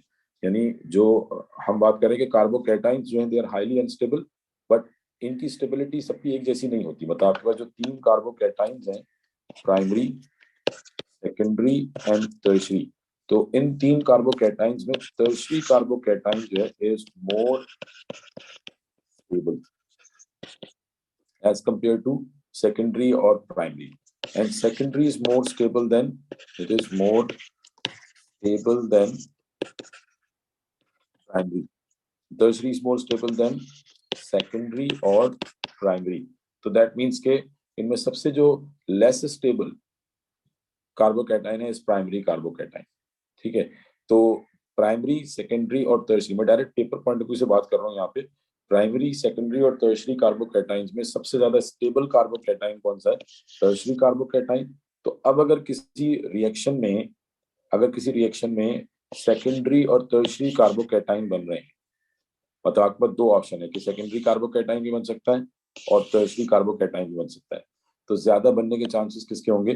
Tertiary would have a higher chance. हम कहेंगे वो स्ट्रक्चर जो टर्शरी कार्बोकैटाइन के थ्रू बन रहा है उसके बनने के चांसेस भी ज्यादा होंगे, because tertiary is more stable. क्यों ज्यादा स्टेबल है वो भी अभी हम देख लेते हैं, बट अभी जरा ये पॉइंट क्लियर कर लें कि अगर आपके पास लेट सपोज कोई केमिकल रिएक्शन है, उसमें दो कार्बोकैटाइन, एक यानी आपने एक्स को रिएक्ट किया, लेट सपोज HCl के साथ, एक्स कोई अल्कीन है, now we are getting let's say दो दो प्रोडक्ट्स हैं, एक प्राइमरी कार्बोकैटाइन के थ्रू बन रही है, एक में इंटरमीडिएरी कार्बोकैटाइन प्राइमरी है, दूसरे में इंटरमीडिएरी कार्बोकैटाइन सेकेंडरी है।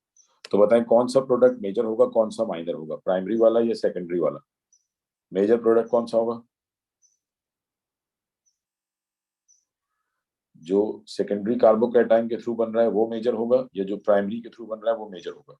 जो सेकेंडरी के थ्रू बन रहा है। ठीक है, क्योंकि मुझे मालूम है, अब यहाँ पे हम बात करें इन terms of stability of carbocation, because we know कि secondary carbocation is more stable, therefore the product which we get through secondary carbocation this would have a higher chance।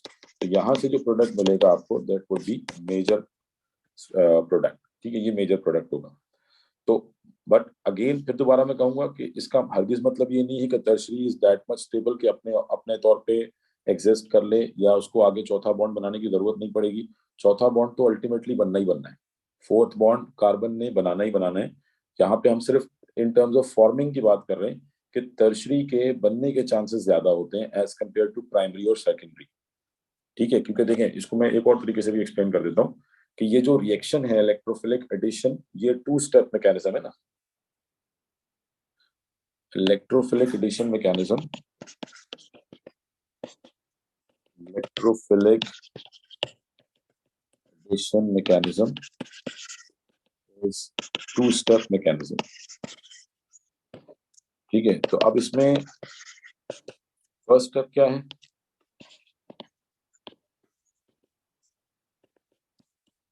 First step में क्या हो रहा है? बॉन्ड ब्रेक हो रहे हैं। पहले स्टेप में देखें, याद करें, हमने मतलब वो लेवल से पढ़ते आ रहे हैं कि हर केमिकल रिएक्शन में दो स्टेप्स होते हैं। पहला स्टेप होता है बॉन्ड ब्रेकिंग। ठीक है, तो यहाँ पे फर्स्ट स्टेप में क्या हो रही है? बॉन्ड ब्रेकिंग हो रही है, बॉन्ड टूटता है, कार्बन कार्बन बॉन्ड टूटता है। ठीक है, bond breaking occurs and we get carbocation. ठीक है, सेकंड स्टेप में बॉन्ड बनता है। सेकंड स्टेप में सिंपली क्या होता है? न्यूक्लियोफाइल आके अटैच हो जाता है। अगर आप देखें, मैं दोबारा मैकेनिज्म में जाता हूँ, तो यहाँ पे अगर मैं इसको स्टेप्स में डिवाइड करूँ तो ये स्टेप वन है, दिस इज स्टेप वन, ये सबसे मोस्ट, और ये स्टेप टू है। तो जब आपके पास कोई भी रिएक्शन स्टेप्स में हो रहा होता है, मल्टी स्टेप प्रोसेस होता है, तो आपको यहाँ पे देखना होता है कि इसमें सबसे मुश्किल स्टेप कौन सा है। तो स्टेप वन जो है ये डिफिकल्ट है, ये स्लो होगा। उसकी वजह क्या है? यहाँ पे बॉन्ड टूट रहा है, bond breaking is always difficult. Bond तोड़ने के लिए एनर्जी रिक्वायर्ड होती है, तो बॉन्ड तोड़ना जो है ये मुश्किल काम होगा।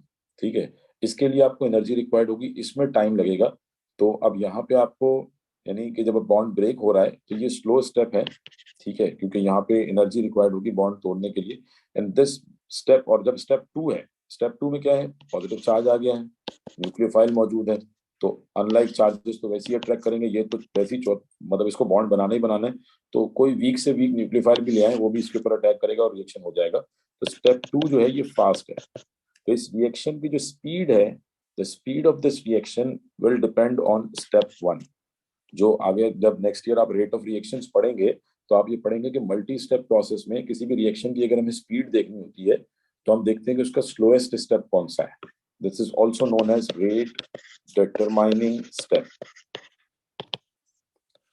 पूरे स्टेप की जो स्पीड है, जो रेट ऑफ रिएक्शन है, वो डिपेंड कर रही होती है स्लोएस्ट स्टेप पे। और स्लोएस्ट स्टेप हमेशा कौन सा होता है, जिसमें बॉन्ड ब्रेकिंग इन्वॉल्व होती है। तो अगर आपने रिएक्शन को स्पीड अप करना होता है, तो आप क्या करते हैं, स्लो स्टेप की स्पीड को बढ़ाते हैं। आप इसको, आप ये देखते हैं कि ये किस तरह से और तेज हो सकता है। जितना स्लो स्टेप तेजी से होगा, रिएक्शन के होने के चांसेस भी उतने ज्यादा होंगे। बात समझ में आ रही है मेरी?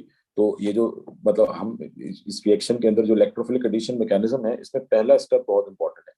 यहाँ पे बॉन्ड ब्रेकिंग हो रही है, तो आपको ये देखना होता है जहाँ पे दो प्रोडक्ट्स मिल रही होती हैं। ठीक है, इस केस में तो ये जो पर्टिकुलर रिएक्शन है, इसमें तो एक ही प्रोडक्ट है, हाइड्रोजन आके ऐड हो रहा है, तो यहाँ तो मैटर नहीं करता। ठीक है, बट जहाँ पे दो डिफरेंट प्रोडक्ट्स मिल रही हों और आपको डिसाइड करना हो कि मेजर कौन सा है और माइनर कौन सा है, तो फिर आप ये देखते हैं कि जी स्लो स्टेप किसमें तेजी से हो रहा है। जिसमें स्लो स्टेप तेजी से होगा, उस रिएक्शन के होने के चांसेस भी ज्यादा होंगे। हाँ जी, क्लियर है ये बात? ठीक है, जहाँ पे दो स्टेप हो, जहाँ पे दो पॉसिबिलिटीज हो, दो प्रोडक्ट्स बन रही हो, और आपको ये डिसाइड करना हो कि जी मेजर प्रोडक्ट कौन सा है और माइनर प्रोडक्ट कौन सा है, तो then you would look for कि जी दोनों में से किसमें जो स्लो स्टेप है, या जो स्टेप 1 है, या जो फॉर्मेशन ऑफ कार्बोकैटाइन है, वो किसमें तेजी से हो रही है। तो जहाँ फॉर्मेशन ऑफ कार्बोकैटाइन तेजी से होगी, वो रिएक्शन जो है वो that would give you the major product. Clear है ये बात?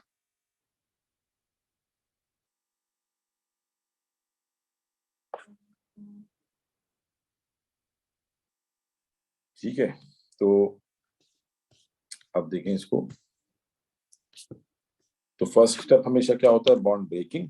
और सेकंड स्टेप आपके पास इलेक्ट्रोफिलिक एडिशन का जो सेकंड स्टेप है, ठीक है, this is bond making. Bond making में जो है, यहाँ पे कार्बोकैटाइन फॉर्म्स, कार्बोकैटाइन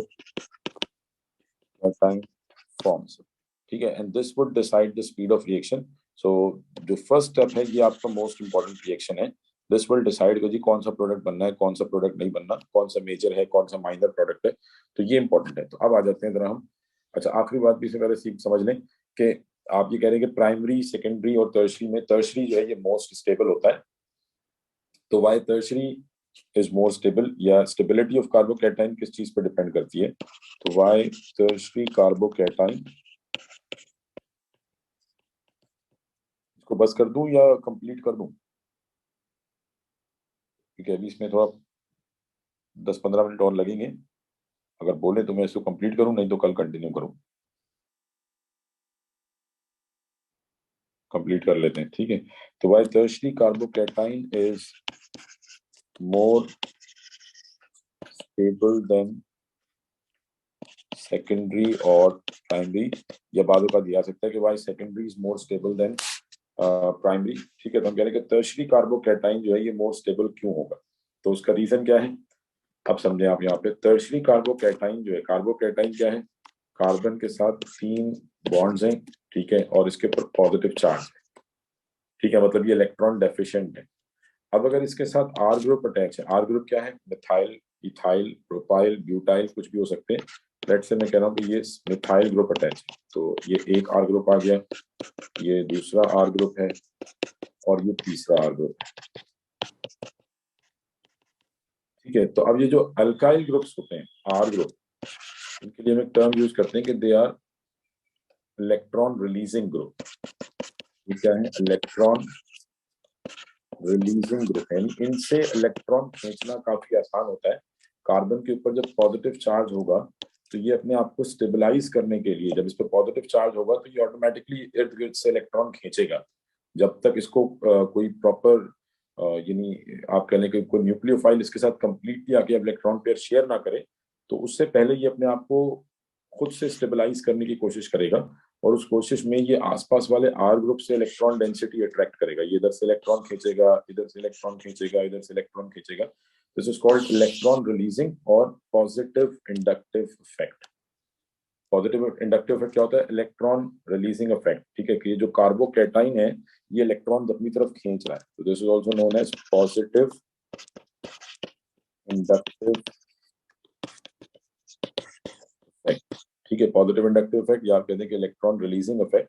तो ऑल्दो अल्काइल ग्रुप्स के पास कोई लोन पेयर नहीं है, ठीक है, तो ये जो कार्बन है ये अल्काइल ग्रुप्स के जो बॉन्ड पेयर्स हैं उन्हीं में से इलेक्ट्रॉन डेंसिटी को, अब अगेन यहाँ पे आप इलेक्ट्रॉन को एज अ वेव कंसिडर करें, तो यहाँ पे जो इलेक्ट्रॉन इसके पास मौजूद है, लेट्स से ये जो इलेक्ट्रॉन डेंसिटी यहाँ मौजूद है, suppose this is the electron density, तो ये जो पर्टिकुलर कार्बन है ये इस इलेक्ट्रॉन डेंसिटी का कुछ हिस्सा अपनी तरफ खींच रहा है, उसका 1% या 2% अपनी तरफ खींच रहा है, जिसको हम कह रहे हैं पॉजिटिव इंडक्टिव इफेक्ट, और उससे ये अपने आप को स्टेबलाइज करने की कोशिश कर रहा है। बिफोर दैट कि ये एक नया बॉन्ड बनाए, उससे पहले ये अपने आप को टू सम एक्सटेंट स्टेबलाइज करता है इर्द गिर्द से इलेक्ट्रॉन्स को अट्रैक्ट करके। This is called positive inductive effect और इलेक्ट्रॉन रिलीजिंग इफेक्ट। तो अब जितने ज्यादा आर ग्रुप होंगे, जितने ज्यादा आर ग्रुप होंगे उतना ज्यादा पॉजिटिव इंडक्टिव इफेक्ट होगा, उतनी ज्यादा इलेक्ट्रॉन रिलीजिंग नेचर आएगी, और जितनी ज्यादा पॉजिटिव इंडक्टिव इफेक्ट होगा कार्बन पे पॉजिटिव चार्ज की इंटेंसिटी उतनी कम होगी। ठीक है, तो more R groups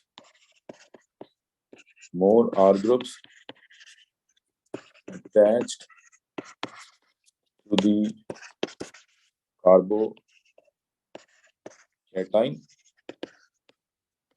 higher positive inductive effect,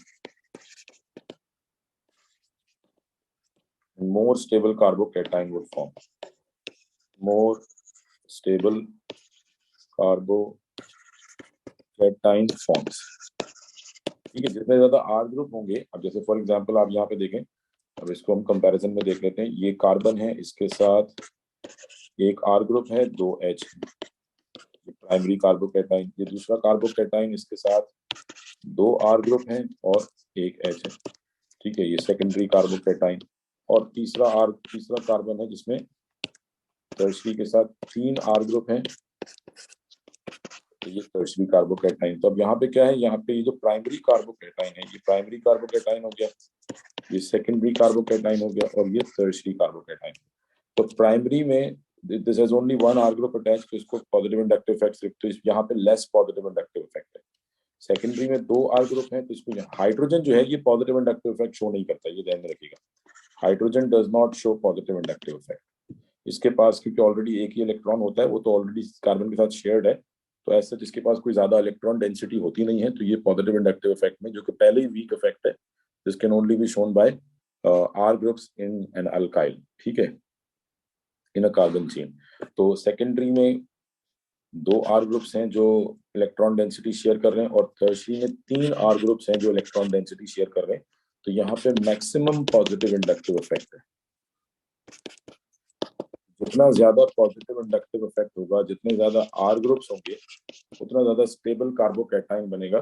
मतलब चौथा बॉन्ड तो बनाना ही है, बट हम कहेंगे इसके बनने के चांसेस ज्यादा होंगे, क्योंकि ये स्टेबल कार्बोकैटाइन है एज कम्पेयर टू प्राइमरी। और स्टेबिलिटी किस सेंस में आ रही है कि इस पे पॉजिटिव चार्ज की इंटेंसिटी कम है, बिकॉज इसको तीनों तरफ से इलेक्ट्रॉन मिल रहे हैं, तो इस पे जो पॉजिटिव चार्ज की tertiary would have slightly lesser positive charge intensity. Tertiary would have slightly less positive charge intensity due to R groups attached. इसी वजह से किसी भी रिएक्शन में अगर टर्शरी और सेकेंडरी बन रहे हैं, तो टर्शरी के बनने के चांसेस ज्यादा होंगे। तो आपने ये सिंपल देखना है कि हमें कहाँ से ज्यादा स्टेबल कार्बोकैटाइन बन रहा है, उसी के बनने के चांसेस ज्यादा होंगे। ठीक है, समझ में आई है बेटा बात यहाँ तक? इसमें कोई कंफ्यूजन? हाँ जी, ठीक है, क्लियर होगी बात। तो अब ये है कि इसको, अब अगर फॉर एग्जांपल पेपर में क्वेश्चन आता है कि जी आपने एक्सप्लेन करना है एक्सप्लेन व्हाई दिस पर्टिकुलर, जैसे लेट सपोज, अब आखिरी बात कर लेते हैं, बस हम आंसर लिखेंगे क्योंकि सारा सब कॉन्सेप्ट को क्लियर हो गया होगा। अब पेपर पॉइंट ऑफ व्यू से आंसर चेक कर लेते हैं, ठीक है। यानी लेट सपोज अभी हमने प्रोपीन था हमारे पास, ठीक है, और प्रोपीन से हमें दो प्रोडक्ट्स मिल रहे थे कि let suppose if we reacted with HBr तो we get two different products. HBr के साथ अगर हम इसको रिएक्ट करते हैं तो वी गेट आइदर 2 ब्रोमोप्रोपेन और वी गेट 1 ब्रोमोप्रोपेन, ठीक है। और आपने कहा था कि जी 2 ब्रोमोप्रोपेन जो है ये मेजर प्रोडक्ट है और 1 ब्रोमोप्रोपेन जो है ये माइनर प्रोडक्ट है। बिकॉज अगर आप इसका मैकेनिज्म देखें तो 2 ब्रोमोप्रोपेन के केस में ये जो कार्बन है इसने हाइड्रोजन गेन किया होगा, तो इसका मतलब इधर पॉजिटिव चार्ज आएगा। तो ये कौन सा कार्बोकैटायन बन रहा है? सेकेंडरी। अगर आप Br को हटा दें यहाँ से, लेट्स से मैं अभी फिलहाल Br को यहाँ से हटा देता हूँ, तो पहले स्टेप में जब ये बॉन्ड टूटेगा, लेट्स से अगर आप ये बॉन्ड ब्रेक कर रहे हैं, कार्बन कार्बन डबल बॉन्ड टूटता है, तो अगर H जो है वो इस कार्बन पे आके ऐड होता है तो इस कार्बन पे पॉजिटिव चार्ज आ गया, और दूसरे केस में अगर H यहाँ के ऐड होता है तो पॉजिटिव चार्ज इधर आएगा, ठीक है। तो आपके पास यहाँ पे दो कार्बोकैटाइंस बन रहे हैं, this one is secondary and this one is primary. तो हम कहेंगे सेकेंडरी में क्योंकि दो R ग्रुप अटैच हैं, इधर भी एक R ग्रुप है, इधर भी एक R ग्रुप है, तो सेकेंडरी इज मोर स्टेबल। तो अब रीजन क्या आ जाएगा? रीजन आपने देना है इन terms of stability of the carbocation, stability of the carbocation. तो हम कहेंगे कि अगर क्वेश्चन आपसे ये आ जाए कि why 2 bromopropane is major product, तो रीजन क्या हो जाएगा? It gives, it forms through more stable carbocation, forms through more stable carbocation, ठीक है, as secondary carbocation is attached to two alkyl groups.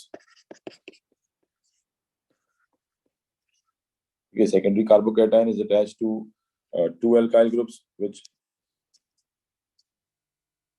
two alkyl groups shows greater positive inductive effect,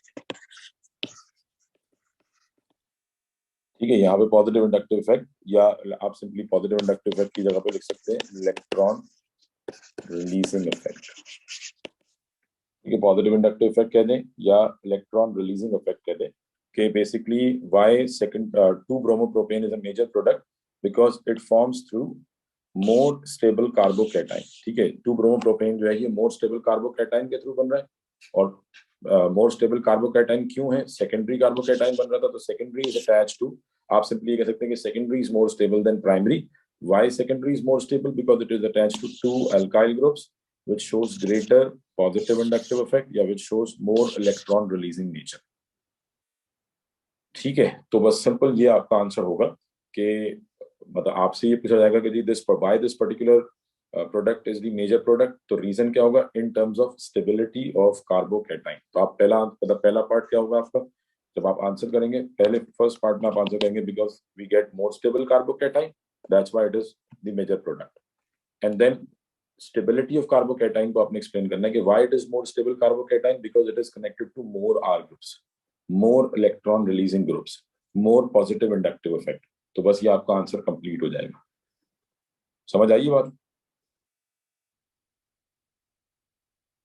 ठीक है, तो इसके पास paper के questions देखिएगा। ये almost हमारा अल्कीन्स जो है वो कंप्लीट हो गया। एडिशन पॉलीमराइजेशन रहती है बट वो हम पॉलीमर्स के अंदर ही डिस्कस करेंगे। तो अब आपने अल्कीन्स में अगर एक दफा हम सिलेबस देख लें ताकि आप क्लियर हो जाए बात।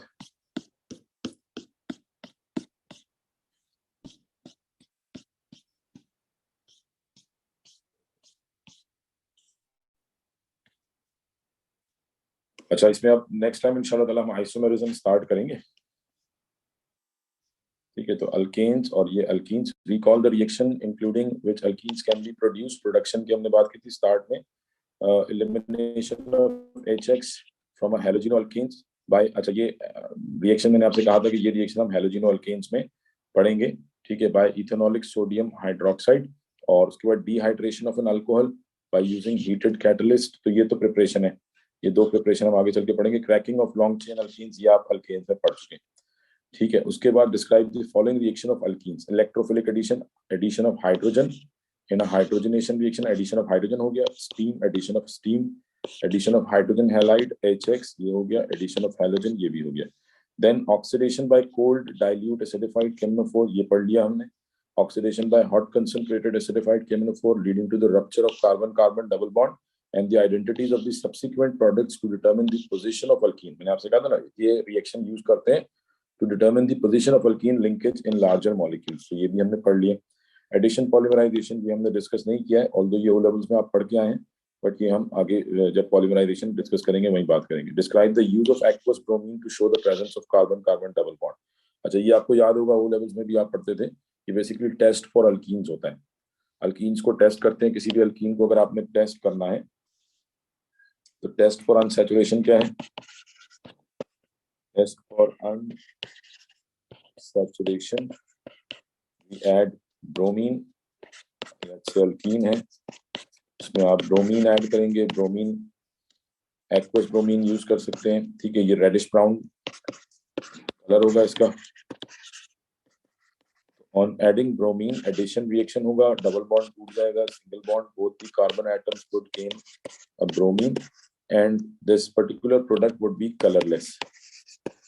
so test for unsaturation क्या है कि at room temperature अगर आप किसी हाइड्रोकार्बन में ब्रोमीन ऐड करते हैं and if it decolorizes, observation क्या आएगी कि it decolorizes, जो ब्रोमीन का कलर है वो डिसअपीयर हो जाएगा, it decolorize, that means कि alkene is present। तो ये टेस्ट फॉर अनसैचुरेशन है, colour changes from brown to colourless. ठीक है जी, क्लियर है बेटा ये बात?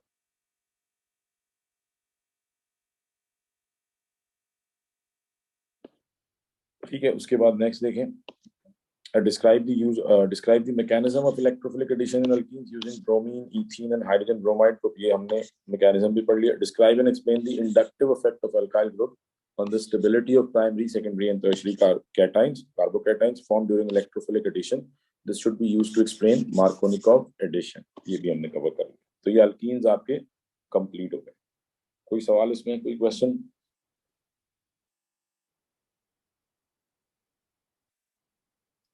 ठीक है, अब रह गया आइसोमेरिज्म, वो इंशाल्लाह ताला कल पढ़ेंगे।